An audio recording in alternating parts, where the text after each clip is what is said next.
Carta a los Hebreos. Hebreos, capítulo 1. Dios, que muchas veces y de varias maneras habló a nuestros antepasados en otras épocas por medio de los profetas, en estos días finales nos ha hablado por medio de su Hijo. A éste lo designó heredero de todo y por medio de él hizo el universo. El Hijo es el resplandor de la gloria de Dios, la fiel imagen de lo que Él es, y el que sostiene todas las cosas con su palabra poderosa. Después de llevar a cabo la purificación de los pecados, se sentó a la derecha de la majestad en las alturas. Así llegó a ser superior a los ángeles en la misma medida en que el nombre que ha heredado supera en excelencia al de ellos. Porque, ¿a cuál de los ángeles dijo Dios jamás: Tú eres mi hijo, hoy mismo te he engendrado? Y en otro pasaje: Yo seré su padre, y él será mi hijo. Además, al introducir a su primogénito en el mundo, Dios dice: Que lo adoren todos los ángeles de Dios. En cuanto a los ángeles, dice: Él hace de los vientos sus ángeles, y de las llamas de fuego sus servidores.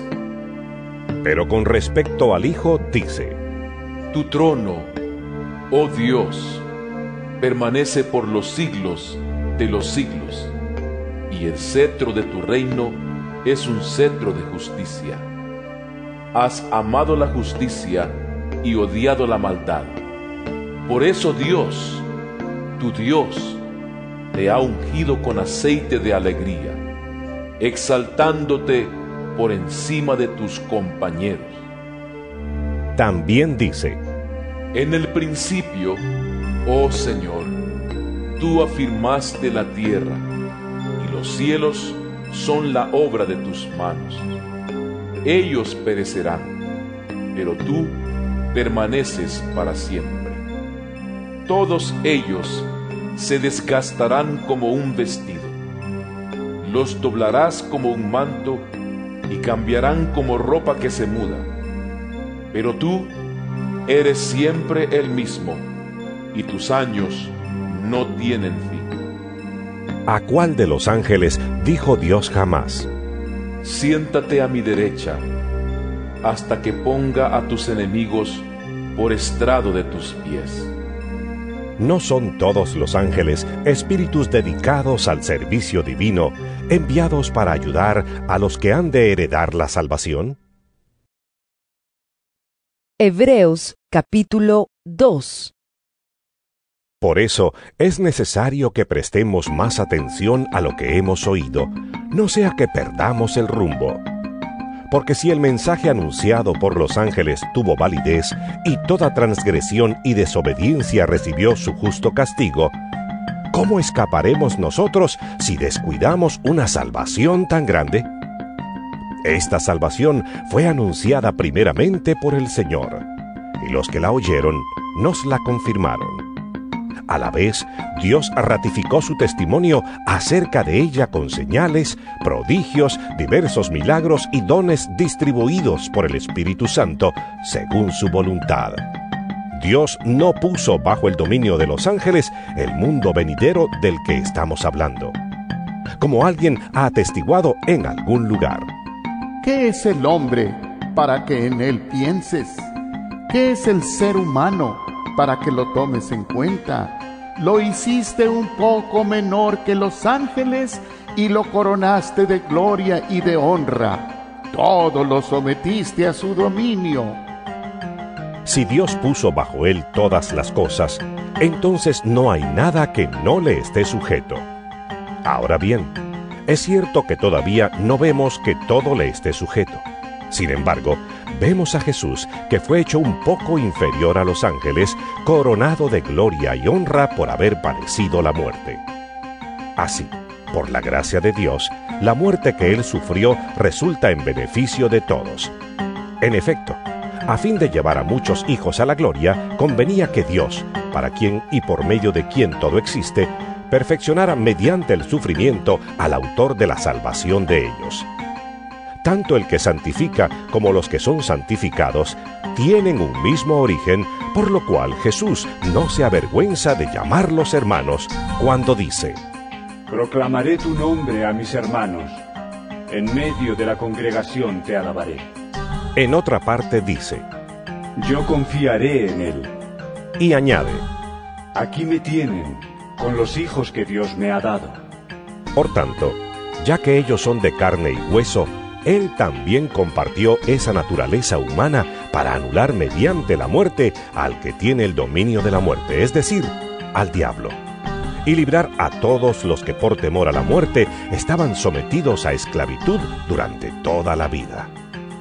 Pues ciertamente no vino en auxilio de los ángeles, sino de los descendientes de Abraham. Por eso era preciso que en todo se asemejara a sus hermanos para ser un sumo sacerdote fiel y misericordioso al servicio de Dios a fin de expiar los pecados del pueblo. Por haber sufrido él mismo la tentación, puede socorrer a los que son tentados. Hebreos capítulo 3. Por lo tanto, hermanos, ustedes que han sido santificados y que tienen parte en el mismo llamamiento celestial, consideren a Jesús, apóstol y sumo sacerdote de la fe que profesamos. Él fue fiel al que lo nombró, como lo fue también Moisés en toda la casa de Dios. De hecho, Jesús ha sido estimado digno de mayor honor que Moisés, así como el constructor de una casa recibe mayor honor que la casa misma. Porque toda casa tiene su constructor, pero el constructor de todo es Dios. Moisés fue fiel como siervo en toda la casa de Dios para dar testimonio de lo que Dios diría en el futuro. Cristo, en cambio, es fiel como hijo al frente de la casa de Dios. Y esa casa somos nosotros, con tal que mantengamos nuestra confianza y la esperanza que nos enorgullece. Por eso, como dice el Espíritu Santo: Si ustedes oyen hoy su voz, no endurezcan el corazón como sucedió en la rebelión en aquel día de prueba en el desierto. Allí sus antepasados me tentaron y me pusieron a prueba, a pesar de haber visto mis obras 40 años. Por eso me enojé con aquella generación y dije: siempre se descarría su corazón y no han reconocido mis caminos. Así que, en mi enojo, hice este juramento: jamás entrarán en mi reposo. Cuídense, hermanos, de que ninguno de ustedes tenga un corazón pecaminoso e incrédulo que los haga apartarse del Dios vivo. Más bien, mientras dure ese hoy, anímense unos a otros cada día para que ninguno de ustedes se endurezca por el engaño del pecado. Hemos llegado a tener parte con Cristo con tal que retengamos firme hasta el fin la confianza que tuvimos al principio. Como se acaba de decir: Si ustedes oyen hoy su voz, no endurezcan el corazón como sucedió en la rebelión. Ahora bien, ¿quiénes fueron los que oyeron y se rebelaron? ¿No fueron acaso todos los que salieron de Egipto guiados por Moisés? ¿Y con quiénes se enojó Dios durante 40 años? ¿No fue acaso con los que pecaron, los cuales cayeron muertos en el desierto? ¿Y a quiénes juró Dios que jamás entrarían en su reposo, sino a los que desobedecieron? Como podemos ver, no pudieron entrar por causa de su incredulidad. Hebreos capítulo 4. Cuidémonos, por tanto, no sea que, aunque la promesa de entrar en su reposo sigue vigente, alguno de ustedes parezca quedarse atrás. Porque a nosotros, lo mismo que a ellos, se nos ha anunciado la buena noticia, pero el mensaje que escucharon no les sirvió de nada porque no se unieron en la fe a los que habían prestado atención a ese mensaje. En tal reposo entramos los que somos creyentes, conforme Dios ha dicho. Así que, en mi enojo, hice este juramento: jamás entrarán en mi reposo. Es cierto que su trabajo quedó terminado con la creación del mundo, pues en algún lugar se ha dicho así del séptimo día. Y en el séptimo día reposó Dios de todas sus obras. Y en el pasaje citado también dice: Jamás entrarán en mi reposo. Sin embargo, todavía falta que algunos entren en ese reposo, y los primeros a quienes se les anunció la buena noticia no entraron por causa de su desobediencia. Por eso, Dios volvió a fijar un día, que es hoy, cuando mucho después declaró por medio de David lo que ya se ha mencionado. Si ustedes oyen hoy su voz, no endurezcan el corazón. Si Josué les hubiera dado el reposo, Dios no habría hablado posteriormente de otro día. Por consiguiente, queda todavía un reposo especial para el pueblo de Dios, porque el que entra en el reposo de Dios descansa también de sus obras, así como Dios descansó de las suyas. Esforcémonos, pues, por entrar en ese reposo, para que nadie caiga al seguir aquel ejemplo de desobediencia. Ciertamente, la palabra de Dios es viva y poderosa, y más cortante que cualquier espada de dos filos. Penetra hasta lo más profundo del alma y del espíritu, hasta la médula de los huesos, y juzga los pensamientos y las intenciones del corazón. Ninguna cosa creada escapa a la vista de Dios. Todo está al descubierto, expuesto a los ojos de aquel a quien hemos de rendir cuentas. Por lo tanto, ya que en Jesús, el Hijo de Dios, tenemos un gran sumo sacerdote que ha atravesado los cielos, aferrémonos a la fe que profesamos. Porque no tenemos un sumo sacerdote incapaz de compadecerse de nuestras debilidades, sino uno que ha sido tentado en todo de la misma manera que nosotros, aunque sin pecado. Así que acerquémonos confiadamente al trono de la gracia para recibir misericordia y hallar la gracia que nos ayude en el momento que más la necesitemos. Hebreos capítulo 5. Todo sumo sacerdote es escogido de entre los hombres. Él mismo es nombrado para representar a su pueblo ante Dios y ofrecer dones y sacrificios por los pecados. Puede tratar con paciencia a los ignorantes y extraviados, ya que él mismo está sujeto a las debilidades humanas.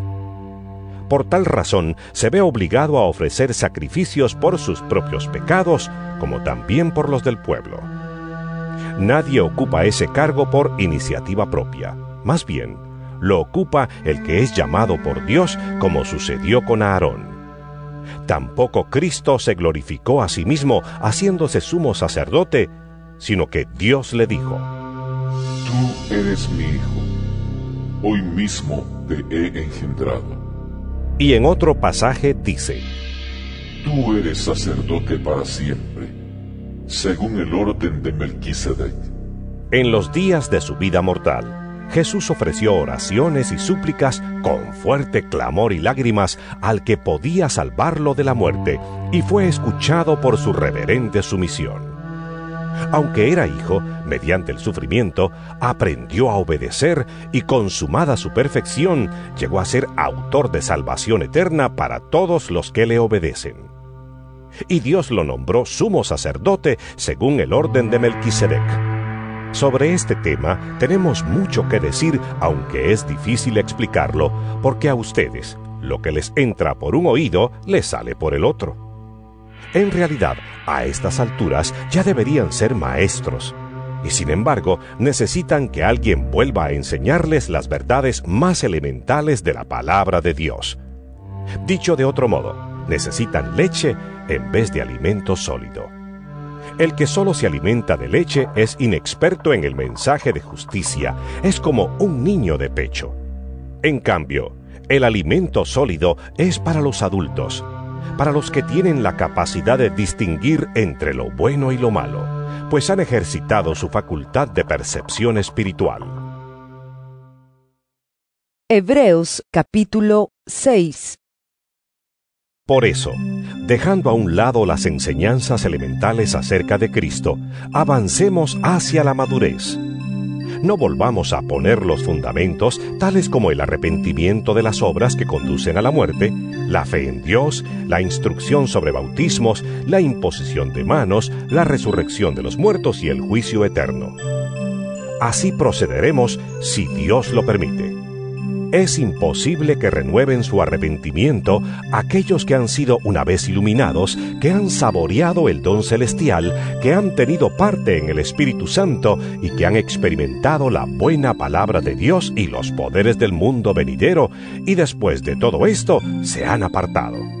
Es imposible porque así vuelven a crucificar para su propio mal al Hijo de Dios y lo exponen a la vergüenza pública.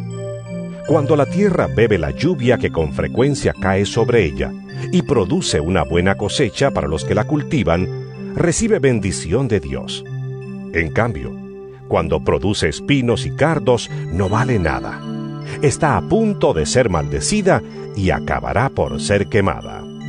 En cuanto a ustedes, queridos hermanos, aunque nos expresamos así, estamos seguros de que les espera lo mejor, es decir, lo que atañe a la salvación.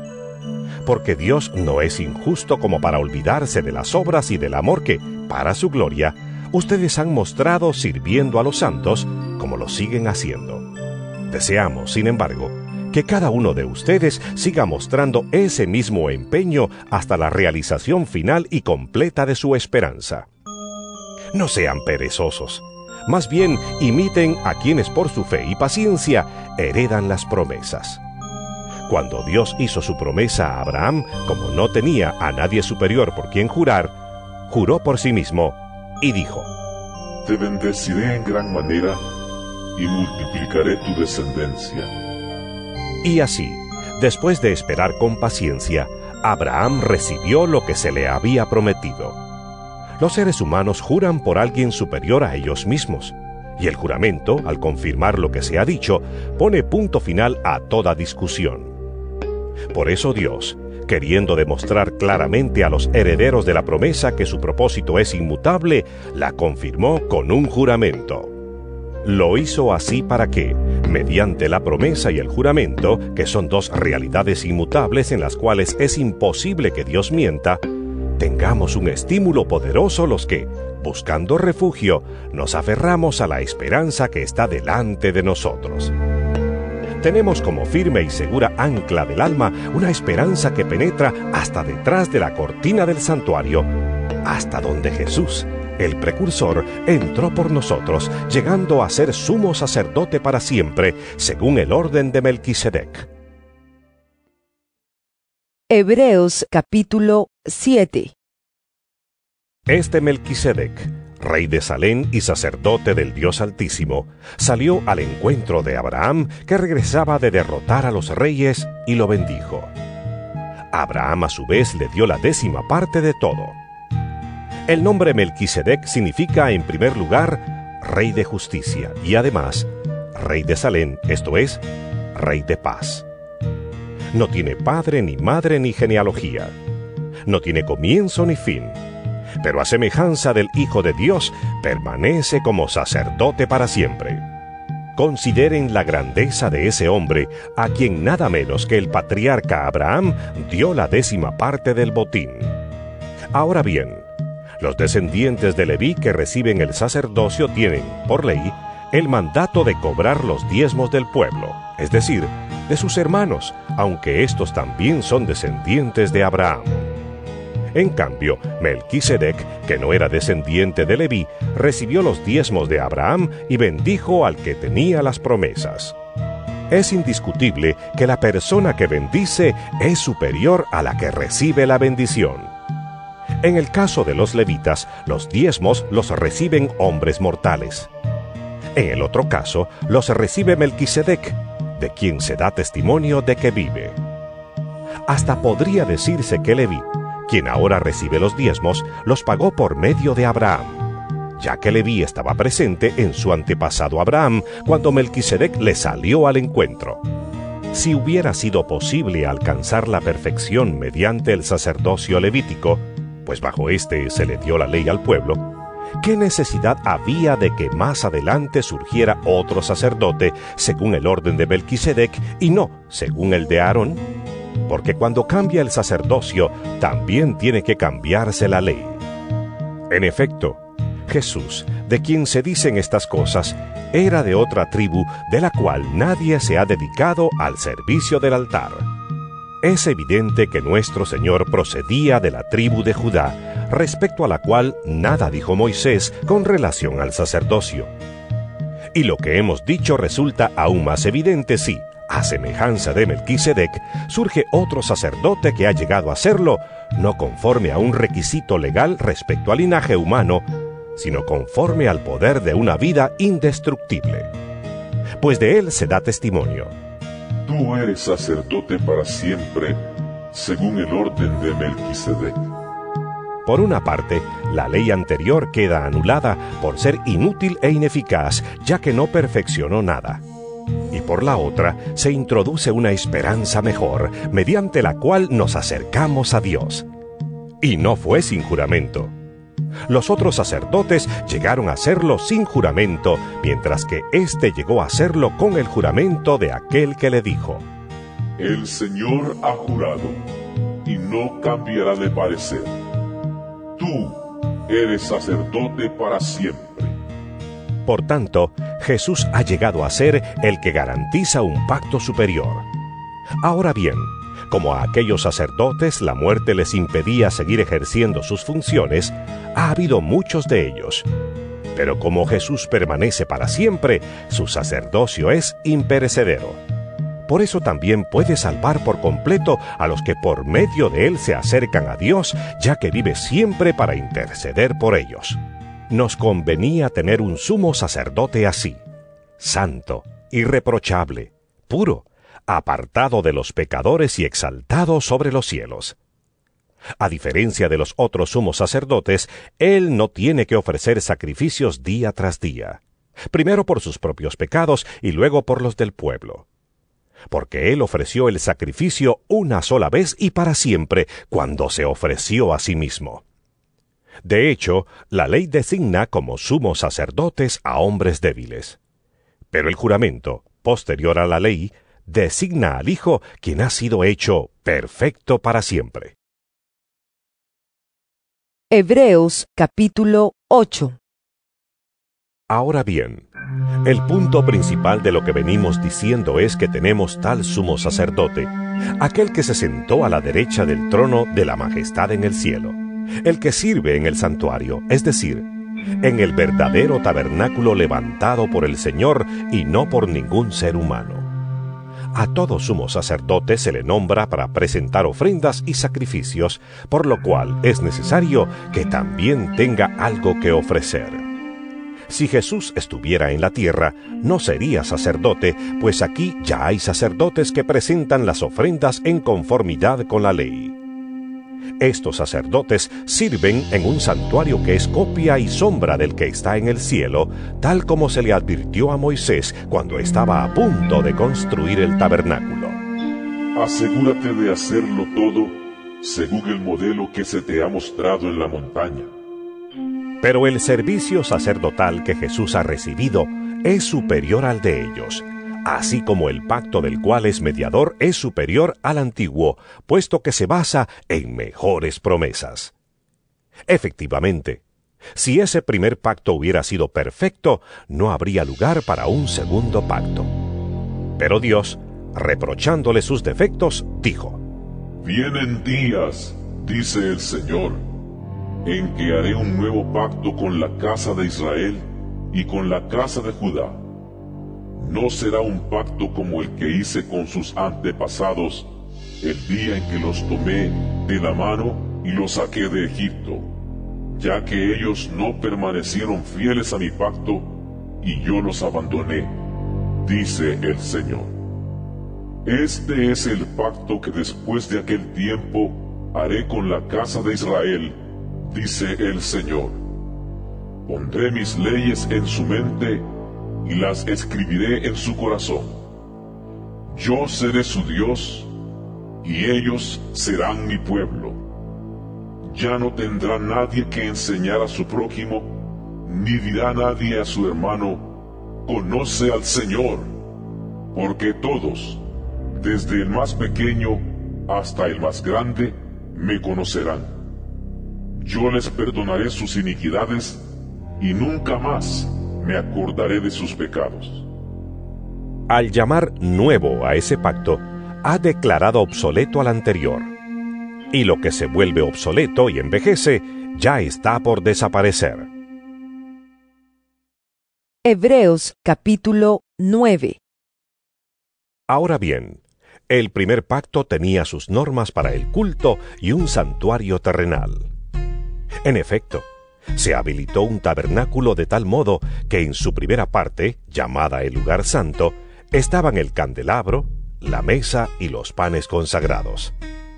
Tras la segunda cortina estaba la parte llamada el lugar santísimo, el cual tenía el altar de oro para el incienso y el arca del pacto, toda recubierta de oro. Dentro del arca había una urna de oro que contenía el maná, la vara de Aarón que había retoñado y las tablas del pacto. Encima del arca estaban los querubines de la gloria que cubrían con su sombra el lugar de la expiación. Pero ahora no se puede hablar de eso en detalle. Así dispuestas todas estas cosas, los sacerdotes entran continuamente en la primera parte del tabernáculo para celebrar el culto. Pero en la segunda parte entra únicamente el sumo sacerdote y solo una vez al año, provisto siempre de sangre que ofrece por sí mismo y por los pecados de ignorancia cometidos por el pueblo. Con esto el Espíritu Santo da a entender que, mientras siga en pie el primer tabernáculo, aún no se habrá revelado el camino que conduce al lugar santísimo. Esto nos ilustra hoy día que las ofrendas y los sacrificios que allí se ofrecen no tienen poder alguno para perfeccionar la conciencia de los que celebran ese culto. No se trata más que de reglas externas relacionadas con alimentos, bebidas y diversas ceremonias de purificación, válidas solo hasta el tiempo señalado para reformarlo todo. Cristo, por el contrario, al presentarse como sumo sacerdote de los bienes definitivos en el tabernáculo más excelente y perfecto, no hecho por manos humanas, es decir, que no es de esta creación, entró una sola vez y para siempre en el lugar santísimo. No lo hizo con sangre de machos cabríos y becerros, sino con su propia sangre, logrando así un rescate eterno. La sangre de machos cabríos y de toros y las cenizas de una novilla rociada sobre personas impuras, la santifican de modo que quedan limpias por fuera. Si esto es así, cuanto más la sangre de Cristo, quien por medio del Espíritu Eterno se ofreció sin mancha a Dios, purificará nuestra conciencia de las obras que conducen a la muerte, a fin de que sirvamos al Dios viviente. Por eso Cristo es mediador de un nuevo pacto, para que los llamados reciban la herencia eterna prometida, ahora que Él ha muerto para liberarlos de los pecados cometidos bajo el primer pacto. En el caso de un testamento, es necesario constatar la muerte del testador, pues un testamento solo adquiere validez cuando el testador muere y no entra en vigor mientras vive. De ahí que ni siquiera el primer pacto se haya establecido sin sangre.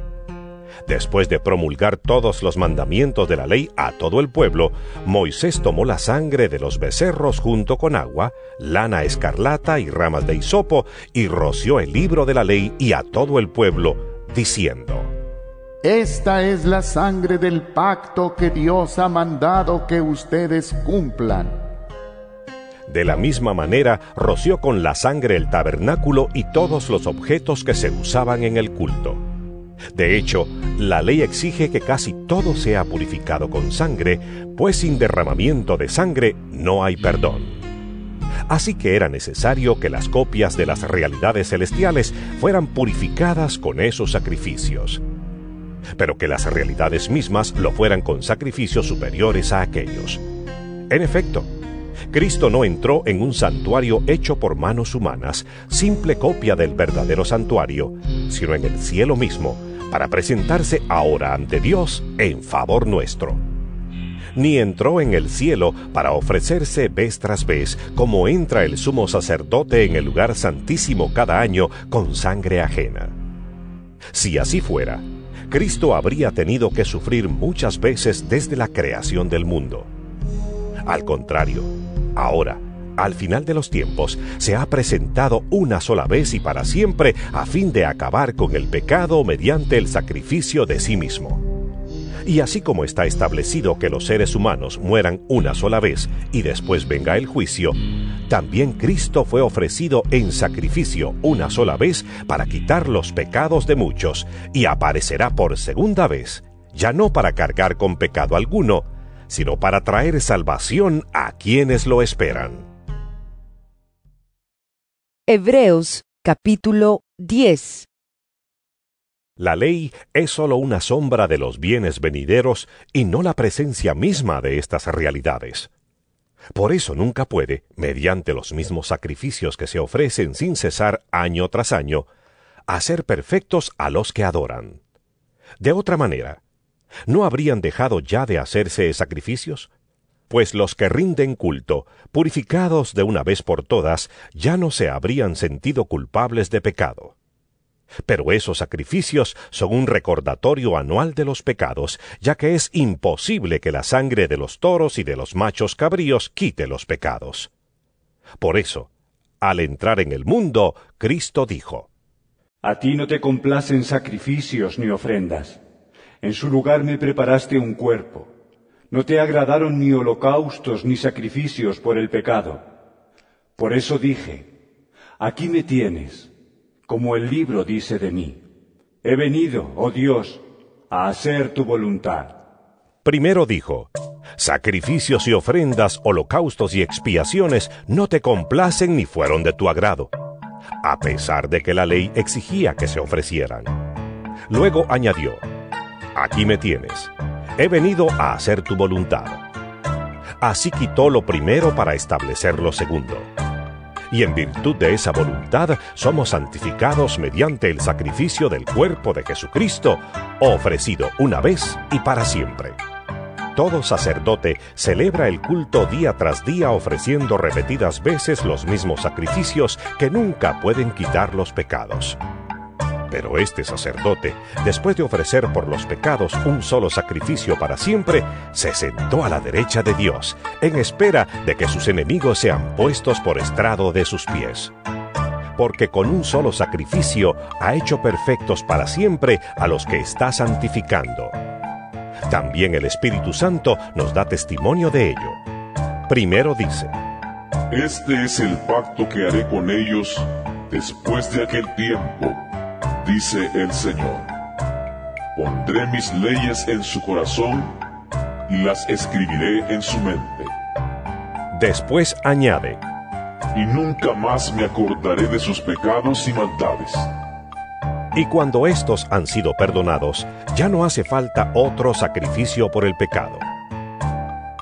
Así que, hermanos, mediante la sangre de Jesús tenemos plena libertad para entrar en el lugar santísimo por el camino nuevo y vivo que Él nos ha abierto a través de la cortina, es decir, a través de su cuerpo. Y tenemos además un gran sacerdote al frente de la familia de Dios. Acerquémonos, pues, a Dios con corazón sincero y con la plena seguridad que da la fe, interiormente purificados de una conciencia culpable y exteriormente lavados con agua pura. Mantengamos firme la esperanza que profesamos, porque fiel es el que hizo la promesa. Preocupémonos los unos por los otros, a fin de estimularnos al amor y a las buenas obras. No dejemos de congregarnos como acostumbran hacerlo algunos, sino animémonos unos a otros, y con mayor razón ahora que vemos que aquel día se acerca.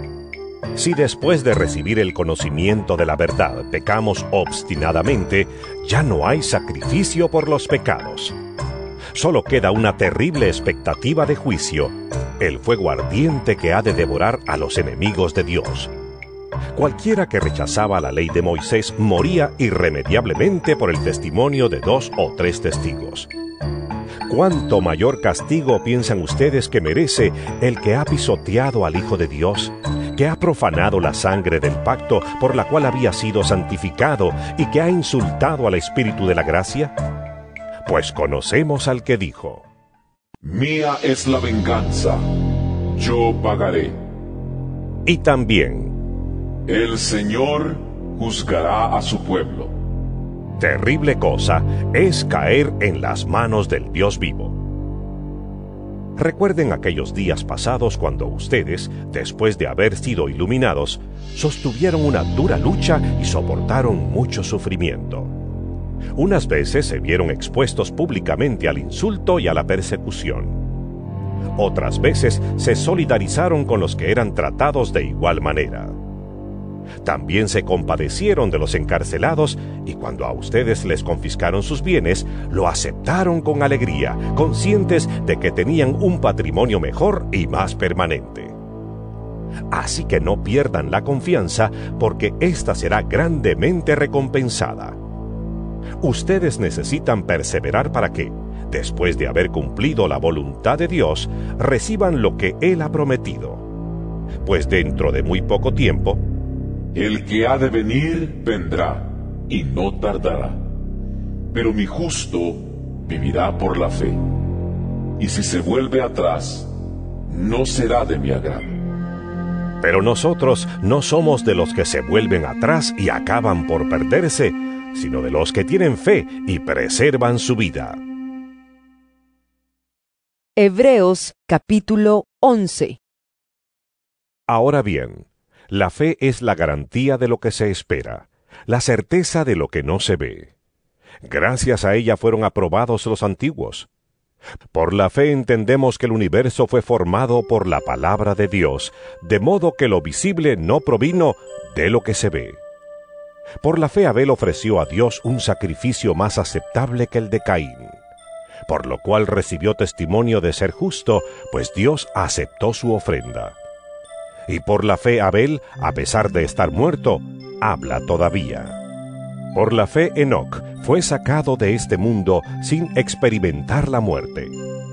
No fue hallado porque Dios se lo llevó, pero antes de ser llevado recibió testimonio de haber agradado a Dios.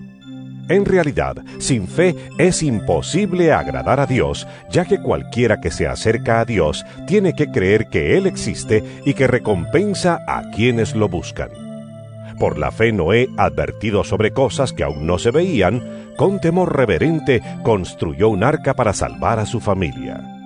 Por esa fe condenó al mundo y llegó a ser heredero de la justicia que viene por la fe. Por la fe, Abraham, cuando fue llamado para ir a un lugar que más tarde recibiría como herencia, obedeció y salió sin saber a dónde iba. Por la fe se radicó como extranjero en la tierra prometida y habitó en tiendas de campaña con Isaac y Jacob, herederos también de la misma promesa, porque esperaba la ciudad de cimientos sólidos, de la cual Dios es arquitecto y constructor.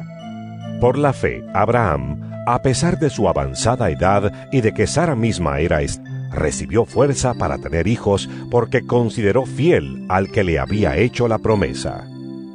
Así que de este solo hombre, ya en decadencia, nacieron dientes numerosos como las estrellas del cielo e incontables como la arena a la orilla del mar. Todos ellos vivieron por la fe y murieron sin haber recibido las cosas prometidas. Más bien, las reconocieron a lo lejos y confesaron que eran extranjeros y peregrinos en la tierra. Al expresarse así, claramente dieron a entender que andaban en busca de una patria. Si hubieran estado pensando en aquella patria de donde habían emigrado, habrían tenido oportunidad de regresar a ella. Antes bien, anhelaban una patria mejor, es decir, la celestial. Por lo tanto, Dios no se avergonzó de ser llamado su Dios y les preparó una ciudad. Por la fe, Abraham, que había recibido las promesas, fue puesto a prueba y ofreció a Isaac, su hijo único, a pesar de que Dios le había dicho: Tu descendencia se establecerá por medio de Isaac. Consideraba Abraham que Dios tiene poder hasta para resucitar a los muertos. Y así, en sentido figurado, recobró a Isaac de entre los muertos. Por la fe Isaac bendijo a Jacob y a Esaú, previendo lo que les esperaba en el futuro.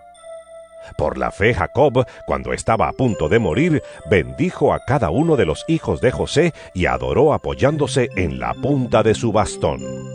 Por la fe, José, al fin de su vida, se refirió a la salida de los israelitas de Egipto y dio instrucciones acerca de sus restos mortales. Por la fe, Moisés, recién nacido, fue escondido por sus padres durante 3 meses porque vieron que era un niño precioso y no tuvieron miedo del edicto del rey. Por la fe, Moisés, ya adulto, renunció a ser llamado hijo de la hija del faraón. Prefirió ser maltratado con el pueblo de Dios a disfrutar de los efímeros placeres del pecado. Consideró que el oprobio por causa del Mesías era una mayor riqueza que los tesoros de Egipto, porque tenía la mirada puesta en la recompensa. Por la fe salió de Egipto sin tenerle miedo a la ira del rey, pues se mantuvo firme como si estuviera viendo al invisible. Por la fe celebró la Pascua y el rociamiento de la sangre, para que el exterminador de los primogénitos no tocara a los de Israel. Por la fe el pueblo cruzó el Mar Rojo como por tierra seca. Pero cuando los egipcios intentaron cruzarlo, se ahogaron. Por la fe cayeron las murallas de Jericó, después de haber marchado el pueblo 7 días a su alrededor. Por la fe la prostituta Rahab no murió junto con los desobedientes, pues había recibido en paz a los espías. ¿Qué más voy a decir? Me faltaría tiempo para hablar de Gedeón, Barak, Sansón, Jefté, David, Samuel y los profetas, los cuales por la fe conquistaron reinos, hicieron justicia y alcanzaron lo prometido, cerraron bocas de leones, apagaron la furia de las llamas y escaparon del filo de la espada. Sacaron fuerzas de flaqueza, se mostraron valientes en la guerra y pusieron en fuga a ejércitos extranjeros. Hubo mujeres que por la resurrección recobraron a sus muertos. Otros, en cambio, fueron muertos a golpes, pues para alcanzar una mejor resurrección no aceptaron que los pusieran en libertad. Otros sufrieron la prueba de burlas y azotes, e incluso de cadenas y cárceles. Fueron apedreados, aserrados por la mitad, asesinados a filo de espada. Anduvieron fugitivos de aquí para allá, cubiertos de pieles de oveja y de cabra, pasando necesidades, afligidos y maltratados. El mundo no merecía gente así. Anduvieron sin rumbo por desiertos y montañas, por cuevas y cavernas. Aunque todos obtuvieron un testimonio favorable mediante la fe, ninguno de ellos vio el cumplimiento de la promesa. Esto sucedió para que ellos no llegaran a la meta sin nosotros, pues Dios nos había preparado algo mejor. Hebreos capítulo 12. Por tanto, también nosotros, que estamos rodeados de una multitud tan grande de testigos, despojémonos del lastre que nos estorba, en especial del pecado que nos asedia, y corramos con perseverancia la carrera que tenemos por delante. Fijemos la mirada en Jesús, el iniciador y perfeccionador de nuestra fe, quien por el gozo que le esperaba, soportó la cruz, menospreciando la vergüenza que ella significaba, y ahora está sentado a la derecha del trono de Dios. Así pues, consideren a aquel que perseveró frente a tanta oposición por parte de los pecadores, para que no se cansen ni pierdan el ánimo. En la lucha que ustedes libran contra el pecado, todavía no han tenido que resistir hasta derramar su sangre. Y ya han olvidado por completo las palabras de aliento que como a hijos se les dirige. Hijo mío, no tomes a la ligera la disciplina del Señor, ni te desanimes cuando te reprenda, porque el Señor disciplina a los que ama y azota a todo el que recibe como hijo. Lo que soportan es para su disciplina, pues Dios los está tratando como a hijos. ¿Qué hijo hay a quien el Padre no disciplina? Si a ustedes se les deja sin la disciplina que todos reciben, entonces son bastardos y no hijos legítimos.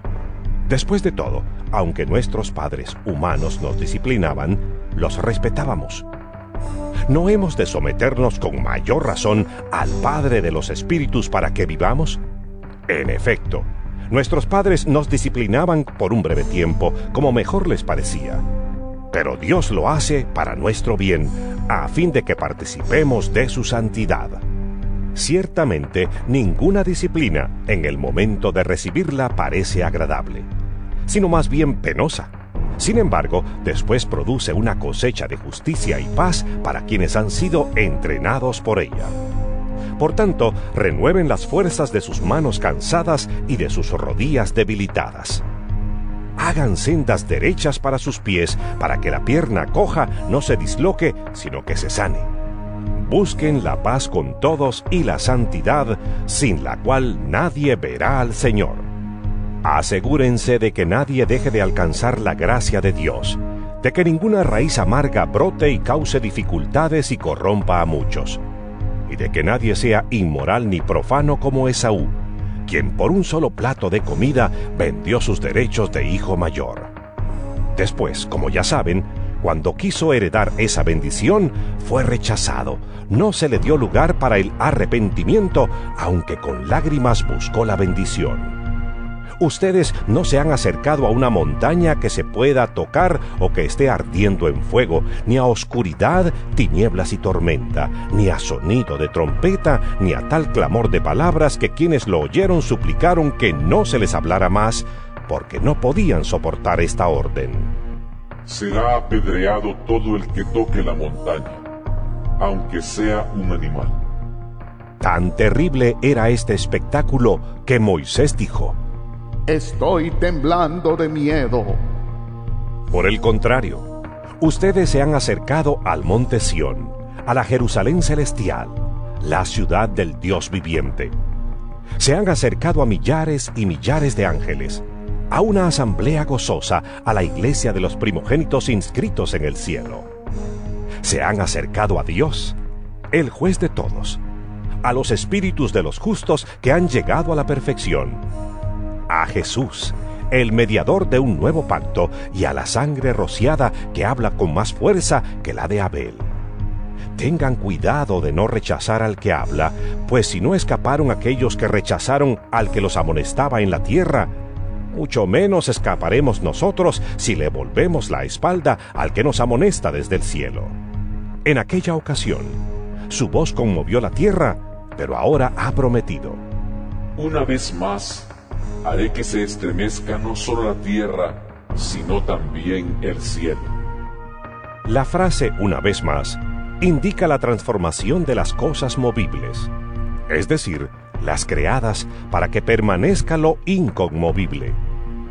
Así que nosotros, que estamos recibiendo un reino inconmovible, seamos agradecidos. Inspirados por esta gratitud, adoremos a Dios como a Él le agrada, con temor reverente, porque nuestro Dios es fuego consumidor.